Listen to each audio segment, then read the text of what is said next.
नमस्कार, आप देख रहे हैं ग्लोब न्यूज झारखंड। मैं हूं सीमा आपके साथ और आइए नजर डालते हैं आज के समाचारों पर। कोरोना का कहर जारी है। कोरोना महामारी के कारण बेरोजगारों की फौज खड़ी हो गई है। जिनके पास रोजगार है वह भी उन्हें देने के लिए संस्थानों के पास पैसे नहीं हैं। सरकारी संस्थाओं के पास भी अपने कर्मचारियों को देने के लिए पैसे नहीं हैं। पैसे हैं भी तो सरकारी बाबुओं और ट्रेजरी की लापरवाही से कर्मचारियों का फंड वापस सरकार के पास चला गया। स्थिति यह है कि सरकारी कर्मी भुखमरी के कगार पर पहुंच गए हैं।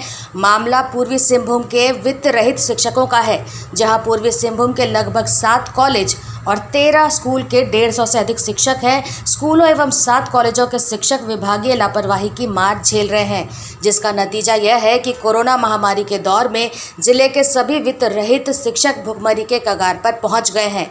वैसे इसके लिए शिक्षक डीईओ यानी जिला शिक्षा पदाधिकारी को दोषी मान रहे हैं, जबकि जिला शिक्षा पदाधिकारी का कहना है कि ट्रेजरी की गलती के कारण शिक्षकों को वेतन नहीं मिला और पैसा सरकार के खजाने में वापस चला गया।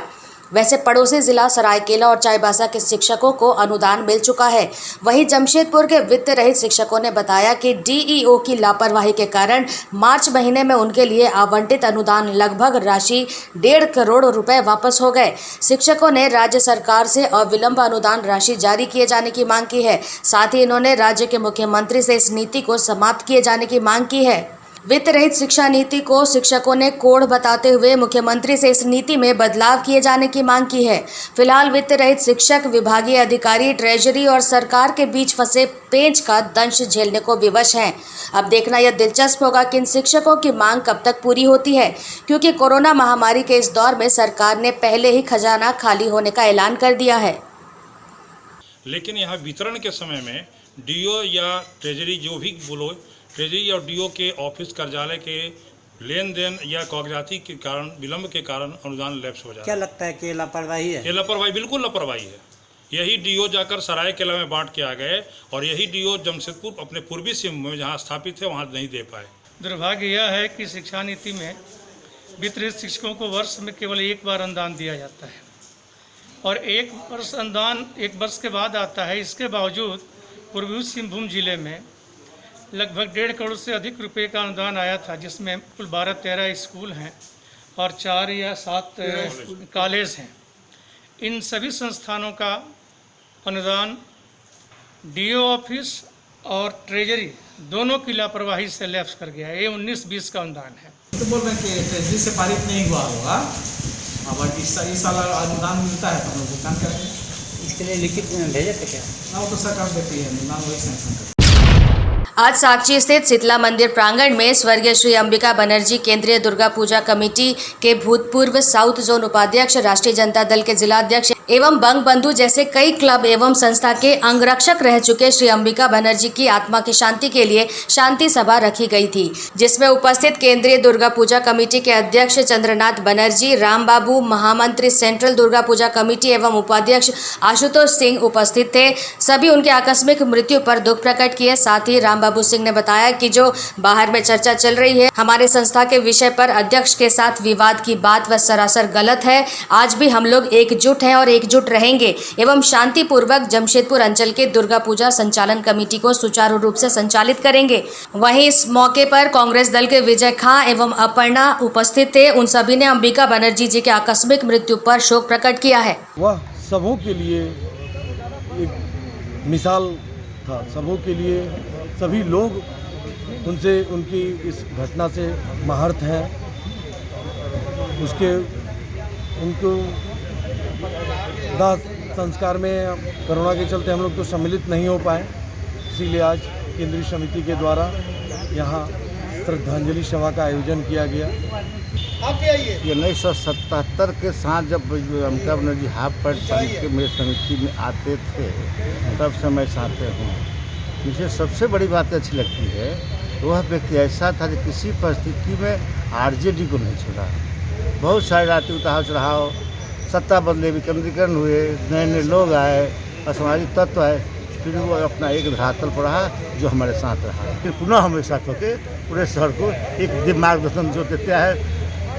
100 सालों से महामंत्री ने बोला, केंद्रीय समिति बोला तो सब मान है, चाहे 17-18 हो, 19-20 हो, 9वीं 10वीं एक दिन हो, मुहर्रम उसी दिन हो, फिर भी हमारी विसर्जन हुए, पूजाएँ हुए, बड़े बड़े पूजाएँ हुए। और सभी लोग आज भी शहर के लोग बच्चे बैठे हुए आते जाते पूछते हैं। तो अमेरिका के बारे हमको बोलने का कुछ है नहीं कि मेरे पास कोई शब्द नहीं है, क्योंकि वो मेरा ही एक घर का अंग था। हम लोग दुखी हैं, मन से दुखी है, बहुत आहत है कि कोविड 2019 हम लोग के साथ एक बहुत बड़ा अनर्थ कर गया। अपना एक बहुत करीबी दोस्त हम लोग खो दिए। सेंट्रल पूजा कमेटी भी बहुत उनको याद कर रहा है। और हम लोग काफ़ी दुखी हैं कि इस शहर ने एक बड़ी अनुभवी, बहुत अच्छा, बहुत समाज सेवक आदमी को खो दिया है। हम लोग सभी लोग काफ़ी दुखी हैं। भगवान से यह निवेदन करते हैं या मांग करते हैं, भगवान से यह उम्मीद करते हैं कि उसके परिवार को इतनी शक्ति दे कि इस दुख की घड़ी में उनको सहन शक्ति की क्षमता हो। काफ़ी दुख का घड़ी उनके परिवार के लिए अभी हम लोग सारे राजनीतिक लोगों ने मिलकर के सोचा है कि सभी राजनीतिक दल के लोग, अपर्णा गुहा जी को हम लोग कोऑर्डिनेटर बनाए हैं उसका, सभी राजनीतिक दल के लोग उनके घर में जा कर के हम लोग उनको सांत्वना देंगे। आज हमारे समाज में बहुत बड़ी एक क्षति हुई है कि हम लोग अंबिका दत्त को बचा नहीं पाए। बहुत कष्ट हो रहा है क्योंकि हम लोग शुरू से उनको बचाने का काफ़ी प्रयास किए हैं, पर उनको बचा नहीं पाए हैं। हमारे उनके एक ऐसे उन दिलदार आदमी थे जो किसी भी पार्टी के नेता हो या राजनीतिक हो, कोई प्रशासन हो, सबके साथ में हस्तक्षेप रहते थे। लगातार हमेशा हमारा कमी हमारा खोलते रहेगी और इससे ज़्यादा हम कुछ बोल नहीं पा रहे हैं क्योंकि काफ़ी हमारे दुखदायी एक बात है। हमारे परशुटी या हमारे जितने शहर में पूरा स्तंभ हो गए हैं कि आज अंबिका दत्त का निधन होने पर हम लोग काफ़ी दुखी हैं। पोटका में बड़े पैमाने पर कृषि योग्य भूमि को उसका स्वरूप परिवर्तित कर बाहर से आकर बिल्डर प्लॉटिंग कर जमीन को बेचने का काम कर रहे हैं। गांव गणराज्य परिषद के अध्यक्ष व कुमार मंडी का कहना है कि क्षेत्र में पेशा कानून, सीएनटी एक्ट तथा सुप्रीम कोर्ट का समता जजमेंट लागू है। इसके बाद भी बिना ग्राम सभा की अनुमति के बड़े पैमाने पर कृषि योग्य भूमि को प्लॉटिंग कर तथा सरकारी भूमि को बेचने का कार्य बिल्डर द्वारा किया जा रहा है। आपको बता दें कि पोटका क्षेत्रों में इन दिनों बाहर के भूमाफियाओं का कृषि योग्य भूमि पर नजर है। बड़े पैमाने पर जमीन की खरीद बिक्री एवं प्लॉटिंग की जा रही है। बिल्डर द्वारा सरकारी भूमि पर भी कब्जा किया जा रहा है। साथ ही साथ कृषि योग्य भूमि को उसका स्वरूप चेंज कर बड़े ही पैमाने पर बेचा जा रहा है।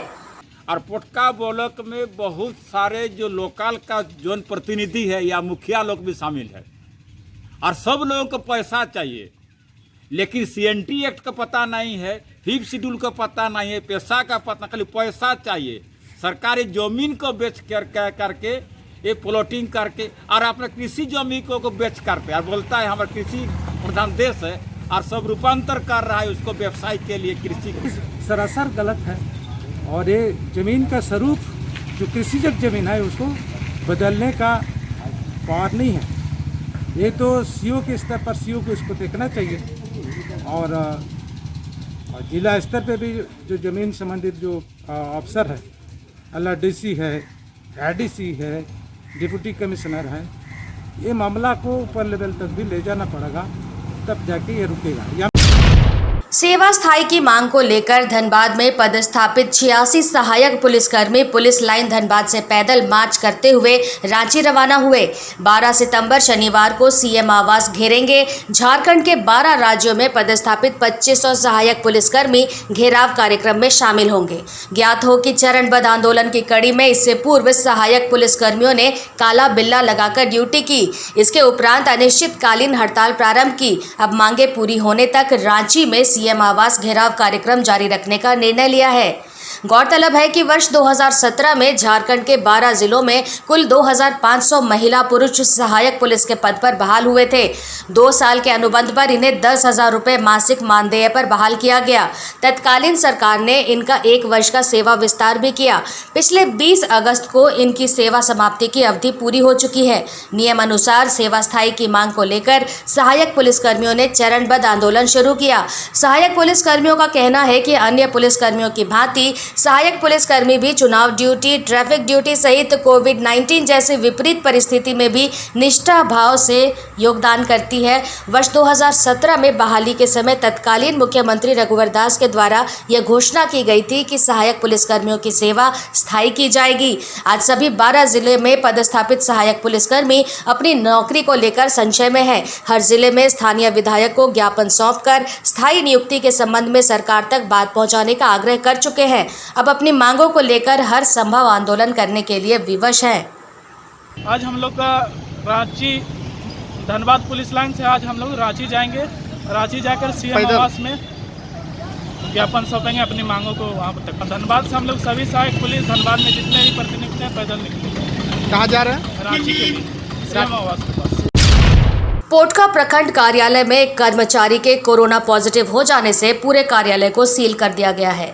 कार्यालय के बाहर गेट पर किसी तरह का नोटिस नहीं होने से प्रखंड आने वाले लोगों में असमंजस की स्थिति बनी हुई है। लोग समझ नहीं पा रहे हैं कि आखिर कार्यालय बंद क्यों है। आपको बता दें कि जमशेदपुर में कोरोना का संक्रमण का खतरा दिन प्रतिदिन बढ़ता ही जा रहा है। इसे पोटका प्रखंड कार्यालय भी अछूता नहीं रहा। प्रखंड कार्यालय के कर्मचारी कोरोना पॉजिटिव पाए जाने के बाद बीडीओ, सीओ, सीडीपीओ सारे कार्यालय को सील कर दिया गया है। वहीं मुख्य गेट को भी ताला बंद कर दिया गया है, मगर गेट पर किसी तरह का नोटिस नहीं होने से दूर दराज से आने वाले लोगों को काफ़ी दिक्कतों का सामना करना पड़ रहा है। वहीं बताया जा रहा है कि अगले 48 घंटे के लिए कार्यालय को सील कर दिया गया है। मैंने वीडियो को इसको सोचना चाहिए था, जो हम कम से कम एक तो नोटिस टांग दे। नोटिस टंगा नहीं है क्या? नहीं, नोटिस टंगा है ही नहीं। तो नोटिस देख रहा, कोई भी पब्लिक, कोई भी जनता आ रहा तो देख करके घूम करके जा रहा, दो तो बात बोल करके जा रहा। तो आप किस काम से आए थे? हम आए थे थोड़ा मैंने ब्लॉके में कुछ काम था बीडीओ साहब से, तो देख रहा बीडीओ साहब है ही नहीं।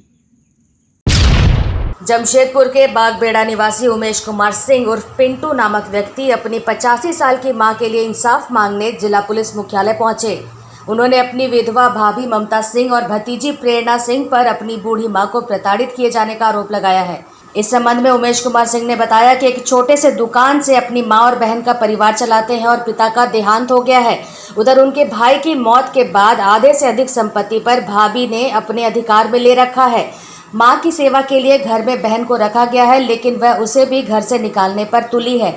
उन्होंने बताया कि बागबेड़ा थाने में भी शिकायत दर्ज कराई गई है। इतना ही नहीं, महिला थाना और एसडीओ के पास लिखित दी गई है। इसके बावजूद अभी तक किसी तरह की कोई कार्रवाई नहीं हुई, जिससे थक हार कर वे अपनी बूढ़ी मां के साथ जिला पुलिस मुख्यालय पहुंचे हैं। उन्होंने एसएसपी से अपनी मां के लिए इंसाफ की गुहार लगाई है। उधर बुजुर्ग महिला उमा देवी ने पति की मौत के बाद अपनी बहू पर खुद को प्रताड़ित किए जाने का आरोप लगाया है।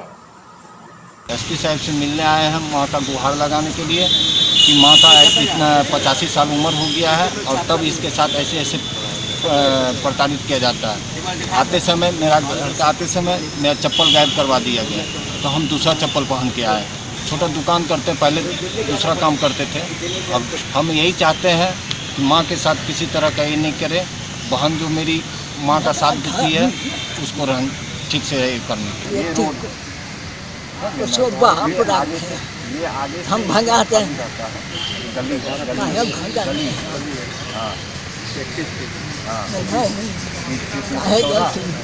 उसकी बेटी बोलती है, तुम बेटी के कारण तुम काहे नहीं रह गई बाप के घर। टाटा स्टील के लिए माल ढोने वाले ट्रेलरों एवं लॉरियों में चोरी की घटनाएं बढ़ गई है, जहां आए दिन अपनी बारी के इंतजार में खड़े ट्रेलरों एवं लॉरियों के पार्ट्स चोरी हो रहे हैं, जिससे न केवल ट्रक मालिक, चालक बल्कि स्थानीय पुलिस भी परेशान है। इसको लेकर जमशेदपुर लोकल ट्रेलर एसोसिएशन का एक प्रतिनिधिमंडल जिला पुलिस मुख्यालय पहुंच सिटी एसपी से मुलाकात कर टाटा स्टील से कंपनी परिसर में गाड़ियों की पार्किंग की व्यवस्था कराए जाने की मांग की है। उन्होंने बताया कि पूर्व में एसोसिएशन की मांग पर कंपनी परिसर में शुल्क लेकर गाड़ियों की पार्किंग कराई जा रही थी, लेकिन फिलहाल कंपनी प्रबंधन की ओर से यह व्यवस्था समाप्त कर दी गई है, जिससे चोरी के साथ सड़क दुर्घटनाएं भी हो रही है, जिसके लिए पुलिस और स्थानीय लोगों के कोपभाजन का शिकार ट्रक, लॉरी चालक और मालिक बन रहे हैं। इन्होंने जिले के एसपी से पुरानी व्यवस्था बहाल कराए जाने की मांग की है कि नहीं, जब तक माल का अंदर कंपनी से ऑर्डर नहीं आएगा तब तक आपको पार्किंग के अंदर नहीं घुसने देंगे। अब इससे होता ये है कि अगर रोड में गाड़ी खड़ी होती है तो जाम लगता है, एक्सीडेंट होने का खतरा, और तीसरा चोरी की घटनाएं बढ़ती हैं। जब माल आपका ढो रहा है तो गाड़ी कहाँ खड़ा करेगा। तीसरा कि हम लोग उसको शुल्क देते हैं, जितनी देर गाड़ी में माल लोड नहीं होता उसके उतना का शुल्क लेता है, और सब मालिक तैयार है शुल्क देने के लिए, देते आए हैं, तो इन लोग क्यों बाहर खड़ा करा के हमारी गाड़ियों में चोरी करवा रहे हैं। तो पिछले साल भी सिटी एसपी साहब ने बात को समझा था और पार्किंग कर्मियों को डांट के कहा था, तब उन्होंने हमारी गाड़ियों को फिर से अंदर लगने दिया था। इस बार भी हम लोग कहने आए हैं कि सर देखिए, आपके आदेश का फिर से अवहेलना हो रहा है और हमारी गाड़ियों को फिर बाहर खड़ा करके चोरी को निमंत्रण दिया जा रहा है। तो इसका जिम्मेदार जितना चोर नहीं है उतना कर्मी लोग हैं जो अंदर नहीं घुसने दे रहे हैं। क्या मांग क्या करने आते हैं?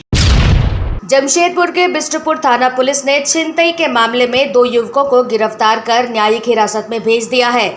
इस संबंध में जानकारी देते हुए बिष्टपुर थाना प्रभारी रणविजय शर्मा ने बताया कि 17 अगस्त को शास्त्री नगर की एक छात्रा माजिदा खातून से ब्लू डायमंड होटल के समीप सुनसान इलाके में मोटरसाइकिल सवार 2 युवकों ने मोबाइल की छिनतई कर ली थी। छात्रा की शिकायत पर मामला दर्ज करते हुए मामले की जाँच शुरू की गई, जिसमें मोहित पांडे नामक युवक को हिरासत में लेकर पूछताछ शुरू किया गया, जिसकी निशानदेही पर मोबाइल खरीदने वाले विक्की नामक युवक को गिरफ्तार किया गया। साथ ही मोबाइल फोन की बरामदगी की गई। उन्होंने बताया कि घटना में प्रयुक्त मोटरसाइकिल भी बरामद कर लिया गया है। साथ ही दूसरे युवक की तलाश जारी है। वहीं गिरफ्त में आए युवक के संबंध में उन्होंने बताया कि यह युवक प्रोफेशनल अपराधी नहीं है, बल्कि ड्रग्स का आदी है और इसी को लेकर इस तरह की घटनाओं को अंजाम दिया है। फिलहाल पुलिस गिरफ्त में आए युवक से मिली जानकारी के आधार पर मामले की छानबीन में जुटी हुई है। बरामद हो गया है। इसमें जो गाड़ी से वो लोग जो करने गए थे छिनतई करने, वो गाड़ी भी बरामद हम लोग कर लिया है। इसमें से एक तीसरा लड़का जो छीनने के समय में जो साथ में था वो भी फरार है। उसके बारे में जानकारी हम लोग को हो गई है और उसको जल्द गिरफ्तार किया जाएगा। हम लोग जो अनुसंधान कर रहे हैं, कई घटनाएँ हुई है और भी थाने में कई बार पकड़ाया भी है। इसमें कुछ ऐसे लड़के जो हैं जो कहीं से मोबाइल बहुत आसानी से चलते चलते किसी लड़कियों से छीन लेना, छीन करके इसको बेच देना, और वो सब एक ड्रगिस्ट जो होते हैं, जो नशे वशा करता है, वो सब टाइप का लड़का इसमें ज़्यादा संलिप्त होता है। गोलबुरी थाना अंतर्गत नानक नगर की रहने वाली एक महिला भूमाफिया के आतंक से काफी आतंकित है। भूमाफिया ने महिला का सबसे पहले पानी और बिजली कटवा दिया, उसके बाद घर से बाहर करने की योजना बना दी। इतना ही नहीं, महिला को जान से मारने की धमकी दी और उसे घर छोड़ने का भी फरमान जारी कर दिया। उधर गोलमुरी थाने के चक्कर लगाकर थक हार कर यह वृद्ध महिला अपनी जवान बेटी को लेकर एसएसपी दरबार पहुंची और एसपी से न्याय की गुहार लगाई है। इस महिला का कहना है कि पिछले 30 वर्षों से नानक नगर में यह रहती आ रही हैं, लेकिन अब भूमाफिया इसकी संपत्ति को हड़पना चाहते हैं। अब देखने वाली बात यह होगी कि क्या पुलिस भूमाफिया पर नकेल कसती है या महिला को भूमाफिया के कारण भागना पड़ता है। धनबाद जिले के रणधीर वर्मा चौक पर आजीविका बचाव दिवस के अवसर पर आज भारतीय मजदूर संघ के जिला स्तरीय और राज्य स्तरीय नेताओं ने प्रवासी मजदूरों के लिए प्रदर्शन किया और केंद्र सरकार और राज्य सरकार पर जमकर निशाना साधा। उन्होंने कहा कि प्रवासी मजदूरों के लिए की गई सारी व्यवस्था जमीन पर नहीं दिख रही है और प्रवासी मजदूर पलायन को मजबूर हो गए हैं। आपको बता दें कि कोरोना कहर के बाद कोयलांचल धनबाद में भी भारी संख्या में दूसरे जिलों से प्रवासी मजदूर वापस लौटे हैं। भारतीय मजदूर संघ के नेताओं ने कहा कि प्रवासी मजदूर के लौटने के बाद राज्य सरकार और केंद्र सरकार की तरफ से तमाम योजनाएं प्रवासी मजदूरों को लेकर चालू की गई, लेकिन ज़मीनी हकीकत कुछ और ही है। प्रवासी मजदूरों को इसका कोई लाभ नहीं मिल पाया है। उन्होंने कहा कि प्रवासी मजदूर आज फिर से पलायन को मजबूर हो गए हैं। मनरेगा के तहत प्रवासी मजदूरों को काम देने की बात कही गई थी, लेकिन ऐसा नहीं हो सका है। प्रवासी मजदूर आज भुखमरी के कगार पर पहुंच गए हैं और फिर से दूसरे राज्यों में काम की तलाश में जाने को मजबूर हो गए हैं, लेकिन उन्हें दूसरे राज्यों में जाने में भी परेशानी हो रही है। राज्य सरकार और केंद्र सरकार को इन मजदूरों को भेजने के लिए उचित व्यवस्था करनी चाहिए। हमारी मांग जो है मुख्यतः है कि प्रवासी मजदूरों को रोज़गार देने की व्यवस्था करो और भत्ता दिए, और या तो उसको भत्ता दो। उसके बाद प्रवासी मजदूरों को अगर कहीं जाता है रोज़गार के लिए तो उसका आज तक जो है सो कहीं वो जाने का कोई परमिशन नहीं मिल रहा है। जाए तो उसको परमिशन दे करके पूरा तरीका से जो प्रवासी मजदूर का तरीका होता है जाने का और यहाँ से निकलने का, ये सारा व्यवस्था करके प्रवासी मजदूरों को वहाँ भेजा जाए। धनबाद के नए ट्रैफिक डीएसपी राजेश कुमार ने ड्यूटी ज्वाइन करते ही अवैध पार्किंग में खड़े वाहनों एवं फुटपाथ पर सड़क को कब्जा करके दुकान लगाने वालों के खिलाफ अभियान शुरू कर दिया है। इसी क्रम में शुक्रवार को ट्रैफिक डीएसपी के नेतृत्व में धनबाद के रणधीर वर्मा चौक के निकट फूल फलों की नर्सरी लगाने वालों को हिदायत देकर उन्हें सड़क पर से दुकानें हटाने का आदेश दिया एवं सिटी सेंटर के निकट सड़क पर अतिक्रमण कर लगाए गए दर्जनों दोपहिया वाहनों को अपने साथ मौजूद ट्रैफिक इंस्पेक्टर को जुर्माना करने एवं जुर्माना नहीं देने की स्थिति में जब्त करने का आदेश दिया। वहीं मीडिया से बात करते हुए ट्रैफिक डीएसपी ने कहा कि यत्र तत्र दुकानें लगाने से एवं 2 पहिया 4 पहिया वाहनों को पार्क करने से कोरोना संक्रमण काल में एम्बुलेंस आदि को आने जाने में काफी परेशानी होती है। साथ ही आम जनता के बीच ट्रैफिक नियमों के प्रति जागरूकता फैलाना भी बहुत जरूरी है। यह अभियान धनबाद में आए दिन जाम लगती रहती है, इससे लोगों को निजात दिलाया जाए। जो भी वाहन सड़कों पे खड़ी कर दी जाती है उनके विरोध में एक अभियान चलाया जा रहा है, ताकि आने वाले दिनों में ये सड़क पर पार्किंग स्थल में ही अपनी गाड़ियों को पार्क करें, ताकि लोगों को आने जाने में सुविधा हो। कोविड-19 के मद्देनजर भारत सरकार ने रेल यात्रा को लेकर आवश्यक दिशा निर्देश जारी किया है। ट्रेन में यात्रा करने के लिए यात्री को अपना पूर्ण विवरण देना अनिवार्य कर दिया गया है। इस संबंध में धनबाद रेल मंडल के सीनियर डीसीएम अखिलेश पांडे ने बताया कि यात्रियों को ट्रेनों का रिजर्वेशन कराते वक्त उन्हें जहां जाना है तथा जो उनका आवासीय पता है वह स्पष्ट रूप से भरना है। साथ ही यात्री को अपना मोबाइल नंबर भी अंकित करना है। रेलवे यात्री से संबंधित विवरण को तत्काल अपने सिस्टम में दर्ज कर लेगी। इसका एक बड़ा फायदा यह भी होगा, रेलवे को उस यात्री की पूरी जानकारी रहेगी। यात्री के साथ कितने लोग यात्रा कर रहे हैं तथा यात्री कहां के लिए यात्रा कर रहा है, यह भी रेलवे की जानकारी में रहेगा। दुर्घटनाएं घटने पर या फिर अन्य किसी कारण से यात्री का अगर जब ब्यौरा तलाशने की ज़रूरत पड़ेगी तो रेलवे मिनटों में यात्री से जुड़ी जानकारी दे सकती है। त्योहार के मद्देनज़र स्पेशल ट्रेन चलाने के संबंध में उन्होंने कहा, धनबाद रेल मंडल ट्रेन चलाने के लिए पूरी तरह से तैयार है, जबकि इसमें सरकार का दिशा निर्देश अहम है। चूँकि कोरोना काल में गृह मंत्रालय द्वारा कई तरह के दिशा निर्देश लागू हैं। कई राज्य सरकारें अपने यहाँ ट्रेनों के परिचालन पर प्रतिबंध लगा रखी है, तो कहीं कुछ राज्यों में कई स्टेशनों पर कई ट्रेनों के स्टॉपेज की अनुमति नहीं है। वर्तमान में उत्तर की तरफ दिल्ली मुंबई जाने वाली ट्रेनों में भीड़ बढ़ रही है। ऐसे में कोरोना के मद्देनजर जारी दिशा निर्देशों के तहत ही ट्रेनों का परिचालन होना है। सीनियर डीसीएम ने आगे बताया, कोविड-19 महामारी के दरमियान वर्तमान में यात्री भाड़े में मामूली बदलाव भी हुए हैं। यहाँ का जो एड्रेस होगा उसको वहाँ का एड्रेस देना होगा, जहाँ उतरना होगा वहाँ का एड्रेस देना होगा, पूरा एड्रेस देना होगा। तो नकाब खोल लीजिए। यहाँ से जो आप फॉर्म भर रहे हैं, किस तरह से फॉर्म भर रहे हैं? यहाँ का फॉर्म, यहाँ का एड्रेस दे रहे हैं। हाँ, उसके बाद फिर बोल रहे हैं वहाँ का एड्रेस देना होगा, पूरा देना होगा, स्टेशन के साथ। ये है कि पहले का जो फॉर्म सब था उसमें आपको एड्रेस नहीं भरना पड़ता था। अब ये है कि एड्रेस भरना पड़ता है और आपको दर्शाना पड़ता है कि आप कहाँ से बिलोंग करते हैं। तभी अगर मान लीजिए आप में कोरोना का संक्रमण होगा तब आपके डेस्टिनेशन में पहुँच के तभी ना आप पे कार्रवाई की जाएगी। तो क्या ये बदलाव अच्छा है? हाँ, ये बदलाव अच्छा भी है। अच्छा है कि मान लीजिए अगर किसी के संक्रमण होने से किसी और को फैलना खतरा रहे तो ये अच्छा भी है। पहले जो रिजर्वेशन होता था उसमें मुख्यतः हम लोग एक आप उसे कह सकते हैं कि एक एड्रेस पे हम लोग जोड़ देते थे और सिर्फ मोबाइल नंबर पे जोड़ देते थे। कई बार वो एड्रेस आधा अधूरा भी रह जाता था कि जैसे मान लीजिए धनबाद जिला झारखंड ऐसे करके भी लोग लिख देते थे।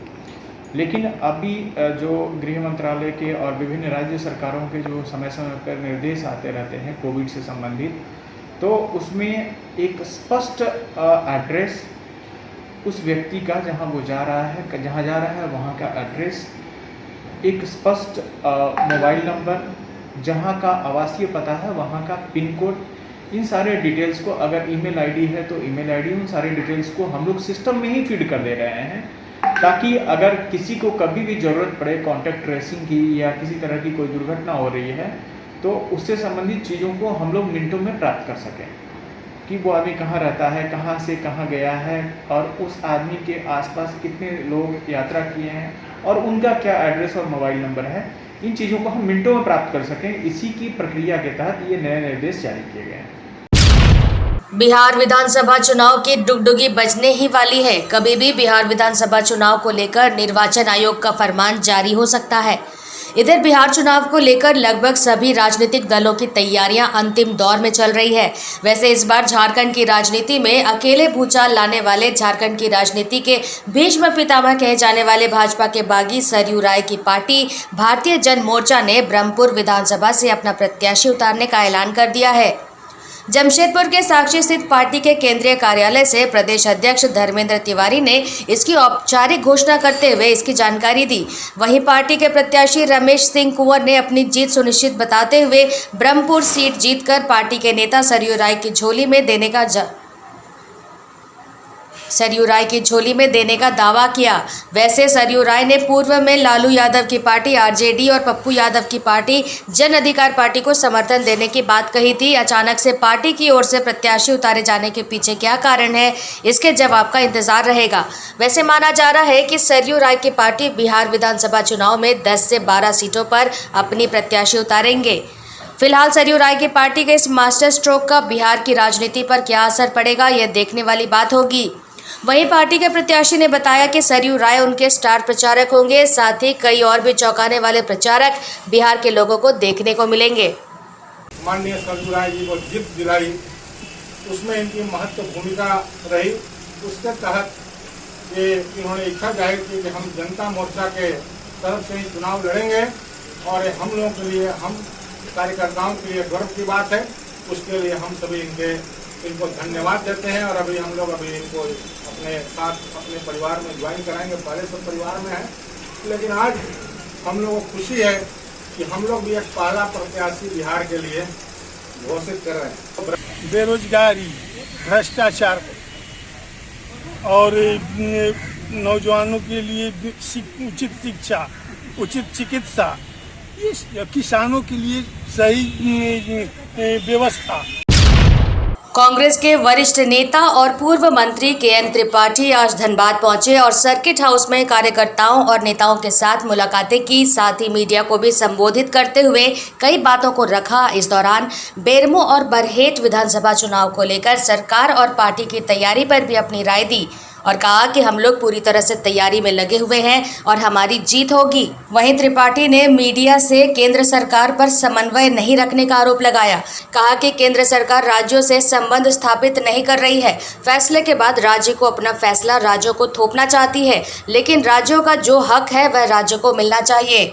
वहीं केंद्र की सरकार को कटघरे में खड़ा करते हुए कहा कि केंद्र निजीकरण की ओर बढ़ रही है। सरकारी कंपनियों को या तो बेच रही है या उसे निजीकरण कर रही है। जो कंपनी मुनाफे में चल रही है उसका भी निजीकरण किया जा रहा है। यह समझ से परे है। यहाँ के लोगों का हक है कि यहाँ की स्वास्थ्य सुविधा बढ़ाए, यहाँ के लोगों के रहन सहन का स्तर ऊंचा करे।